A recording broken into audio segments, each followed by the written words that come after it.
श्रीमद् भगवत गीता एक धार्मिक किताब के साथ साथ हर मनुष्य के जीवन को जीने का पाठ है। भगवत गीता को पढ़कर आप अपने जीवन को आसान तरीके से समझ सकते हैं। यह धार्मिक किताब पूरी दुनिया में पढ़ी जाती है। भगवान श्री कृष्ण द्वारा गीता में बताई गई बातें हमारे मन को शुद्ध करती है। इसको पढ़ने से हमें उत्साह मिलता है। इस तरह के वीडियो से हमें मोटिवेशन मिलता है और हम इससे अपने जीवन को सफल बना सकते हैं। दुनिया में बहुत सारे कामयाब लोग इसी धार्मिक पुस्तक के कारण अपने जीवन में आगे बढ़ पाए हैं।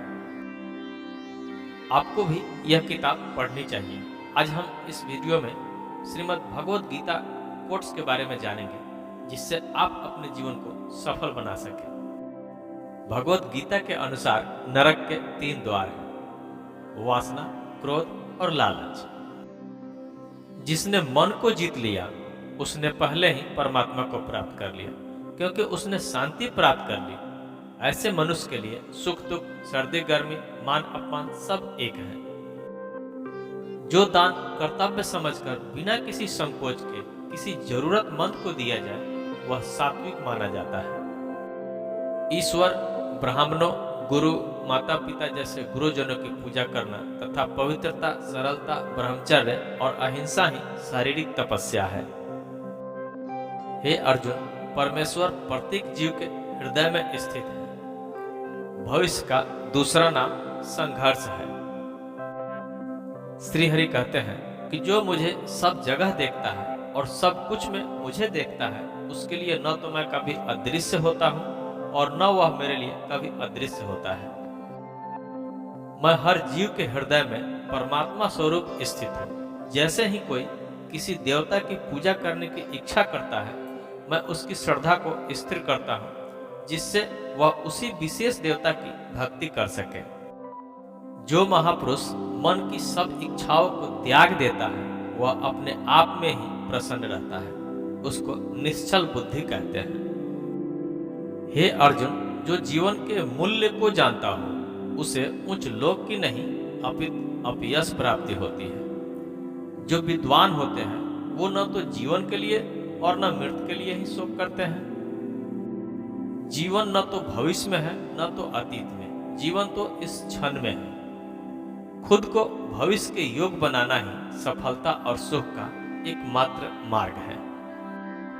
श्री हरि कहते हैं कि हे अर्जुन, जो पुरुष सुख तथा दुख में विचलित नहीं होता और इन दोनों में समभाव रहता है, वह निश्चित रूप से मुक्ति के योग्य है। जिस प्रकार मनुष्य पुराने कपड़े को त्याग कर नए कपड़े धारण करता है, उसी प्रकार आत्मा पुराने शरीर को त्याग कर नया भौतिक शरीर धारण करता है। हे अर्जुन, तुम्हारे साथ मेरे अनेक जन्म हो चुके हैं। मुझे तो वो सब जन्म याद है, लेकिन तुझे नहीं। जो कर्म को फल के लिए करता है, वास्तव में न उसे फल मिलता है न ही वो कर्म है।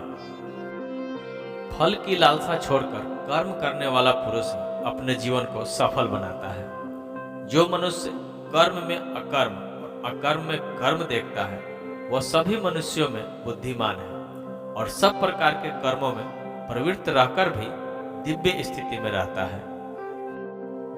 अपने अपने कर्म के गुणों का पालन करते हुए प्रत्येक व्यक्ति सिद्ध हो सकता है।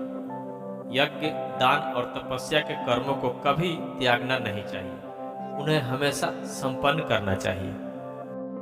हे अर्जुन, जो बुद्धि धर्म तथा अधर्म, करणीय तथा अकरणीय कर्म में भेद नहीं कर पाता, वह राजा के योग्य है। जो पुरुष न तो कर्म फल की इच्छा करता है और न कर्म फल से घृणा करता है, वह सन्यासी माना जाता है। जो पुरुष अपने कर्म फल प्रति निश्चित है और जो अपने कर्तव्य का पालन करता है, वही असली योगी है। मनुष्य जो चाहे बन सकता है, अगर वह विश्वास के साथ इच्छित वस्तु पर लगातार चिंतन करते रहे। श्री कृष्ण कहते हैं कि अगर कोई प्रेम और भक्ति के साथ मुझे पत्र, फल, फूल या फल, जल प्रदान करता है, तो मैं उसे स्वीकार करता हूँ। जिसने मन को जीत लिया उसके लिए मन सबसे अच्छा मित्र है, लेकिन जो ऐसा नहीं कर पाया उसके लिए मन सबसे बड़ा दुश्मन बना रहेगा।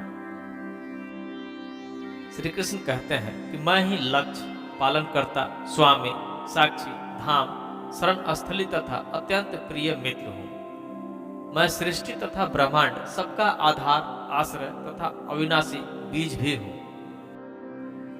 जब भी और जहाँ भी अधर्म बढ़ेगा तब मैं धर्म की स्थापना हेतु अवतार लेता रहूंगा।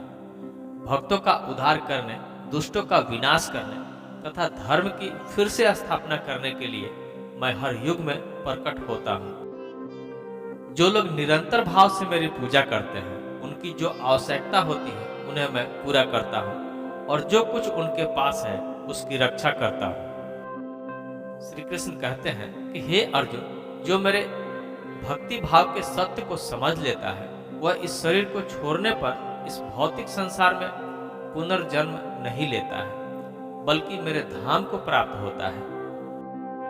हे पार्थ, जिस भाव से सारे लोग मेरी शरण ग्रहण करते हैं उसी के अनुरूप मैं उन्हें फल देता हूँ। श्री कृष्ण कहते हैं कि धन और स्त्री सब नाश रूप है, मेरी भक्ति का नाश नहीं है। निर्बलता अवश्य ईश्वर देता है, किंतु मर्यादा मनुष्य का मन ही निर्मित करता है। डर धारण करने से भविष्य के दुख का निवारण नहीं होता। डर केवल आगे आने वाले दुख की कल्पना ही है। दोस्तों, भगवत गीता का ये कोट्स अगर आपको पसंद आया हो तो लाइक और कमेंट जरूर करें।